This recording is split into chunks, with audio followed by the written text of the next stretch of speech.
Hi, my name is Aida Cuadrado, and I'm here to present my negotiation and conflict presentation for our class here. My presentation is Michigan Power to Thrive and their fight to stop the preschool to prison pipeline in the state of Michigan. There is a deep political analysis that was created and research done that, in fact, there are certain elements that contribute to young preschoolers' trajectory into prison as across the United States. There's a lot that I can go into, but I highly suggest that you just Google and spend some time reading about it because I don't have a lot of time to talk about the issue at hand, but I can talk to you about what we were up to regarding this issue. Michigan Power to Thrive, which is an alignment of two power disciplines, which is community organizing and public health. We joined forces to create the health equity and social justice in Michigan. It's made up of 8 county health departments in the central and southern part of Michigan and various faith-based community organizations. Together, they shared analysis and information and disciplines to try to create the best strategy to stop the preschool to prison pipeline in Michigan. What does that mean here?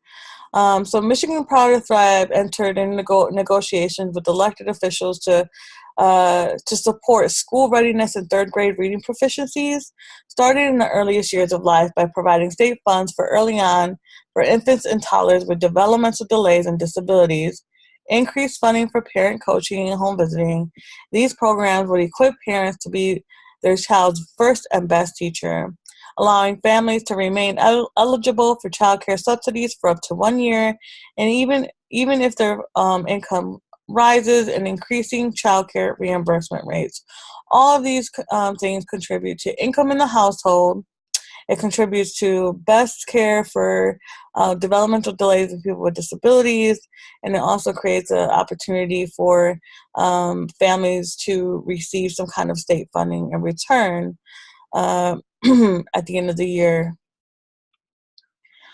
So there was a lot of conflict, not only amongst the two new disciplines having to negotiate what that really looks like to move together in the community, but also because not many elected officials believe that they want to invest in the public school system, or they want to invest in public subsidy programs for families in need because there's a cost to it.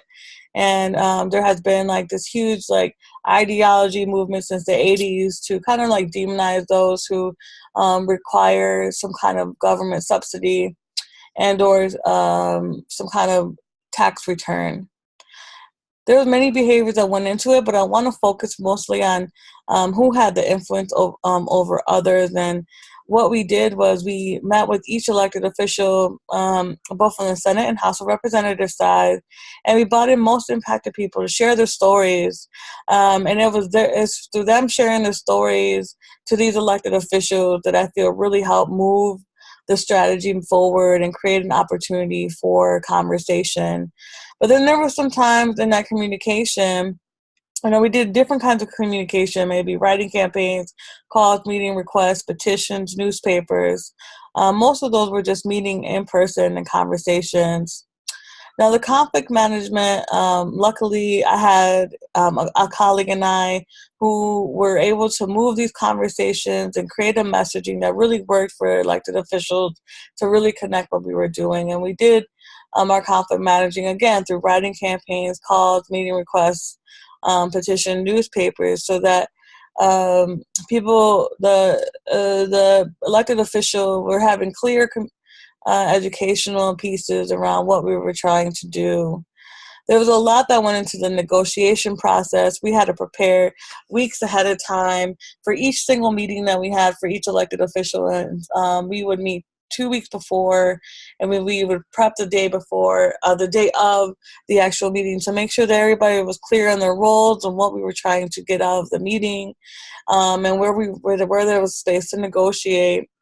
We did lots of research on health benefits of each of our legislation, what it meant for our community, what the return investment was, and we did a power analysis, understanding where each of these representatives were at before we went into the room to meet with them. You know, we had a good understanding what their interest was and their legacy would be in their community. And then we also had plan B in case things went really bad.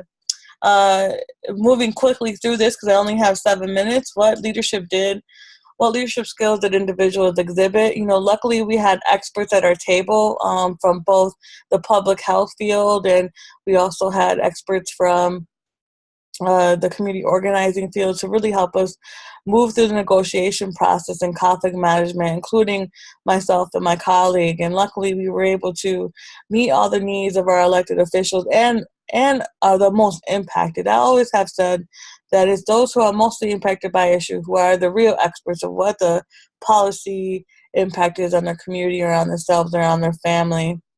Lastly, I want to say that we always took a Christ-centered worldview into this space. We always made sure that we started each of our meetings with prayer and reflection, and really question: were we moving in the way that Jesus or God would be proud of?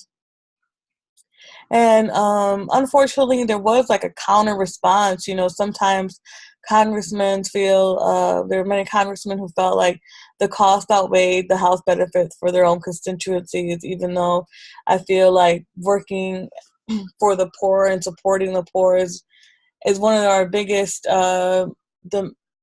requests by God as we move forward as people and as people of Christ.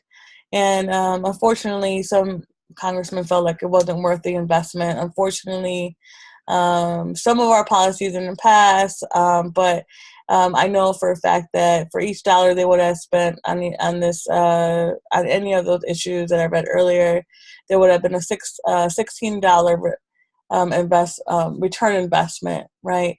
So thinking longer trajectory, these children when I grew up, not going into prison and being able to contribute to being, you know, people of well society. And we continue the negotiations and hope to get all of our policies accepted.